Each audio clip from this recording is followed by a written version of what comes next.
guys, it's Mel and welcome back to my channel. For today's video, i-share ko naman ang aking US Port of Entry experience. So, yung sa mga hindi pa nakapanood ng aking Philippine immigration experience, i-share ko sa inyo ang link ng video na yon sa description box. As mentioned doon sa aking previous vlog, which is the Philippine immigration experience, I am a K1 visa holder at dumating ako dito sa US noong Feb 2024 with my fiancé, and which is now my husband kasi kinasal kami a few weeks ago. So, dumating kami sa, yung port of entry namin is Los Angeles, California. So, direct flight yung sa amin from Manila to LA via Philippine Airlines. So, dumating kami ng Feb 16 ng gabi, around 7 p.m. And then, medyo mahaba yung nilakad namin from the plane. Nung pagbaba namin na eroplano papuntang Customs and Border Protection. So, yun yung immigration. Dun ka pipila para i-surrender yung mga yellow packet nyo. So, ang haba na nilakad namin. So, tip ko lang, magsuot kayo ng comfortable na footwear. Kung maaari, wag sana yung heels or yung mga sandals na hindi komportable. So, thankfully, yung sinuot ko ay sneakers. So, hindi ako nagka-problema sa paa ko. So, suotin nyo kung maaari yung comfortable na footwear na pwede nyong isabak talaga sa matinding lakaran. So, yun yung tip ko lang sa inyo. Kasi yung nilakad namin, around 30 minutes ata kaming naglakad. Galing sa plane, papuntang CBP, yung Customs and Border Protection. So, mahaba-haba talaga. Tapos, may dala pa kaming backpack, meron pang trolley or yung luggage namin na carry-on. So, medyo mahirap din, kaya be sure lang to make to wear something comfortable talaga.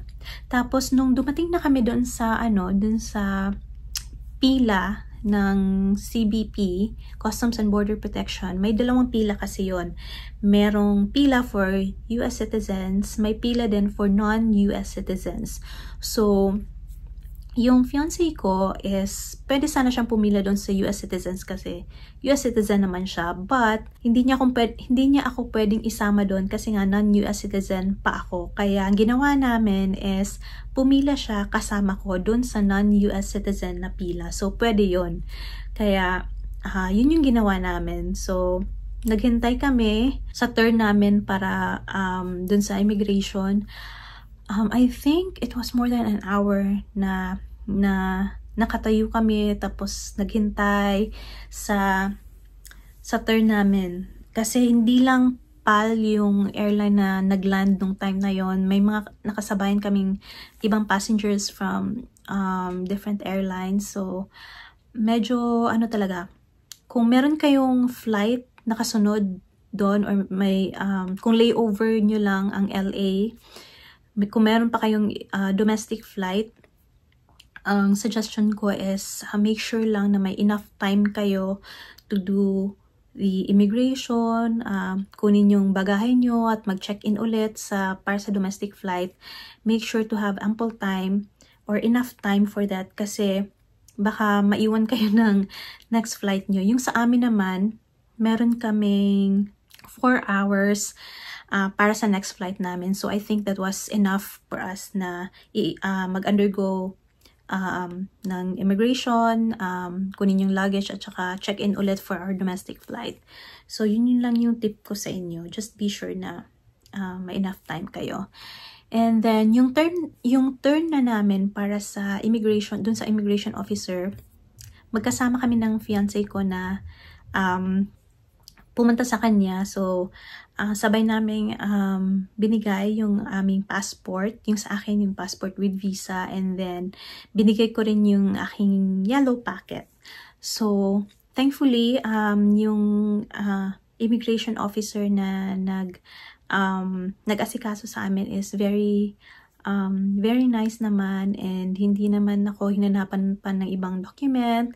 Ang tinanong lang is nakakatawa kasi yung friend, kinwento lang naman niya sa amin na yung friend niya daw is nakapangasawa daw ng Filipina. So, alam niya na mahilig kumain yung mga Filipino. So, ang tinanong niya sa fiancé ko is, mahilig ba daw siya kumain? So, syempre, sinagot na fiancé ko na, yes, he likes to eat. So, yun lang, parang maganda yung exchange namin na nagkwentuhan kami ng konti while chinecheck niya yung aking yellow packet. So, binuksan niya yung yellow packet ko and chineck niya yung mga documents.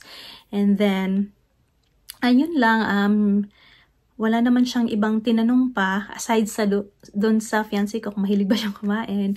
And then, naghintay lang kami na matapos niyang i-check ang aking yellow packet. And then, tinatakan niya na yung passport ko at sabi niya congratulations para sa amin na ikakasal very soon. So, ayun lang, napakabilis ng matagal pa yung yung pila. Mas matagal pa yung paghihintay kaysa yung sa talaga, dun sa immigration officer na. It took us around 5 minutes or less yun sa immigration. So, after nun, bumaba na kami para kunin yung aming bagahe kasi lilipat ulit kami ng ibang terminal para naman sa aming domestic flight. So, yun lang yung experience ko sa aking port of entry. So, it was very smooth, and although it wasn't really fast kasi yun nga yung pila, but then yung sa immigration itself, yung kami na yung humarap doon, mabilis lang. So, thankfully everything went well, everything went smooth. So, ayun lang. So, hopefully, kung ikaw ay lilipad pa lang papuntang US or napaprocess pa lang ng documents nyo, hopefully ay nakatulong itong experience ko at hopefully naibsan yung kaba, and just make sure lang na dala-dala nyo yung mga required documents, na yung mga documents na kailangan nyong dalhin. So, make sure to read yung mga airline requirements, kung ano yung requirements ng Philippine at saka yung US Migration, and you're good to go. Kung may mga tanong kayo, huwag kayong mahiyang mag-leave ng comment, and tinatry ko naman na sagutin pa isa-isa yung yung mga nagtatanong. So, hopefully nakatulong ito, and good luck sa inyo na mga magpa-process pa lang or yung mga lilipad na in a few days or in a few weeks. So, hopefully everything will go smooth as well sa inyo, and then God bless. So, I hope to see you guys on my next one.